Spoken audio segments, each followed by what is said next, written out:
Hello, I'm going to talk some more on depression. You might have noticed this has been a heavy topic the last couple days.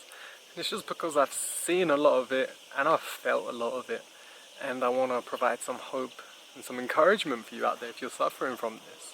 One thing that really helped me in my childhood, and when I say childhood, I'm going now from 13 to, well, it continued really, but 13 to 20, is I joined a boxing club. And it was actually above a youth club, and these two combined were amazing, yeah. Because I got to go boxing, and then straight after I got to play a bit of basketball, hang around with other kids, and just not be at home. And that was so crucial. Like I said, if you've seen my other videos, I grew up in a home with a mum who suffered a severe mental illness. It was very unstable. My dad unfortunately wasn't able to take care of me during the weekdays, but on the weekends. Like I said, it changed as life went on.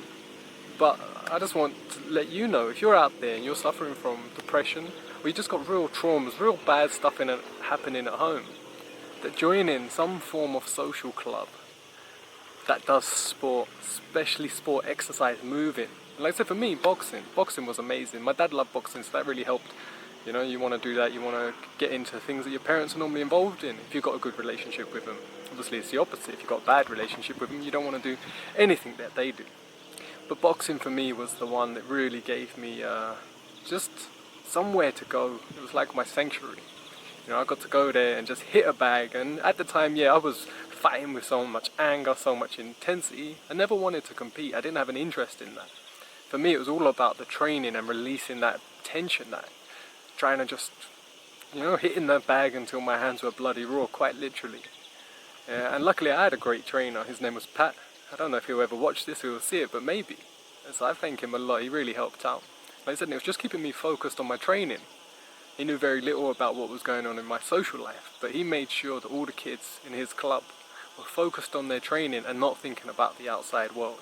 Yeah, and that really helped. And as I grew older, I got to coach kids there and see different kids come in from all different things, from bullying. Kids came there for all different reasons. Some just wanted to learn to self-defense, but a lot of them needed encouragement, a lot of them needed to just have some inner strength, and you could get that there. So if you're out there and you're suffering, no one judged anyone, it wasn't a place, and there's different clubs out there, like I said, you got to try them and see, but this wasn't a place of aggression, even though you can see it as an aggressive sport. This was actually a real nurturing place where people got together and were all united to just do the same thing, and that was train. As I got older, it went into actual weight training.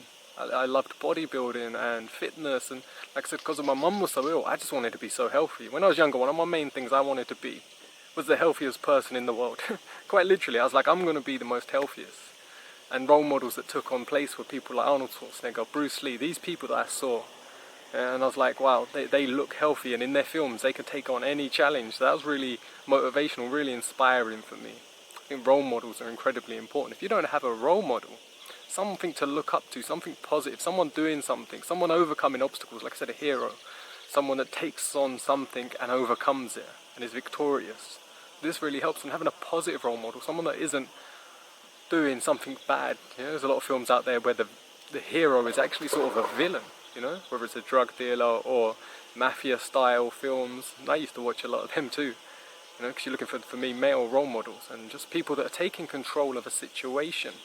A lot of it comes down to that, because you haven't got control in your life and you're unbalanced, and there's so much going on that it's so hard to look for these things, and a lot of it's inner work. But when you're young, that inner work is just something you don't know about. I didn't anyway, maybe you do. Like I say, if you're here and you watch my other videos, maybe you're just that one step ahead, and that's what I hope. The only reason it didn't happen to me is because no one had the knowledge to tell me, and no one knew to tell me.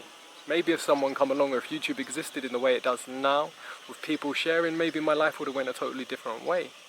So I'm hoping I can give you that inspiration and that change, that your life can change so fast. Once you put the effort back into yourself, really into yourself, it's time to take care of yourself. And this isn't necessarily for anyone that's old, anyone that's suffering trauma, depression. You really need to take time to take care of yourself, know whatever's going on. It's don't blame yourself, don't beat yourself up. A lot of it can be in your head and just constantly wanting to beat yourself down, yeah? And that becomes very self-abusive, and it just doesn't get anything done. It makes you feel worse. I said, separate them thoughts and think of it as another person coming into the room. You'd want to kick them out the room so fast, because they just make you feel so down. Like I said, in that down feeling, like I said, long term, if you've been suffering this for a long time, your body just gets used to being in this position. You know, just fallen, everything's just hard. And this later develops a lot of compression in the top of your spine, in your neck, back problems, sores, pains.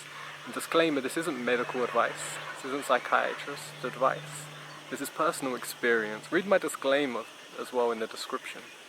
But I'm going by pure personal experience here and things I've learned along the way to get myself from depression to joy, to love life. You know, I never liked life. And I also thought, very passionately thought, if I tackle on all my problems, once I overcome every single problem that I have, one day things will be good. But I need to have everything else gone. Every trauma has to be gone, every stress has to be dealt with, every problem has to be sorted. That didn't happen. Yeah, I'm still working on it. Now I can work harder on it. But I managed to feel good along the way. I managed to get balance. I managed to get joy, experience love, happiness, experience things that I just did not know I could feel while still dealing with trauma, still dealing with problems and unexpected stress. Like I said, there's a lot of stuff we can do with unexpected stress. I want to do one specifically on breathing. There's some breathing techniques that I do when there's unexpected stress, and this is what got me through the unexpected stress of my partner having a cardiac arrest. Yeah, having to call ambulances out and to rush to a hospital because she's dying.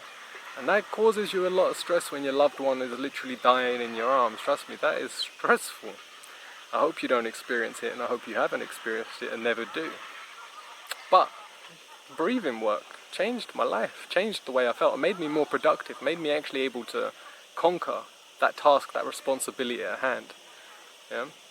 So I'm going to put some more videos on that. So if you're experiencing that extreme stress, or your life is just a bit intense and it's just chaotic, and you go from one stress to the next, trust me, I know exactly how that feels. It may not look like it all the time, but I really do. So I want to share how I deal with that. Like I said, and I want to give you some hope out there that your depression isn't a terminal illness that you have to suffer forever. Sorry if there's a wasp flying around me. I've got like a colourful thing covering my camera mic, and I think it likes it.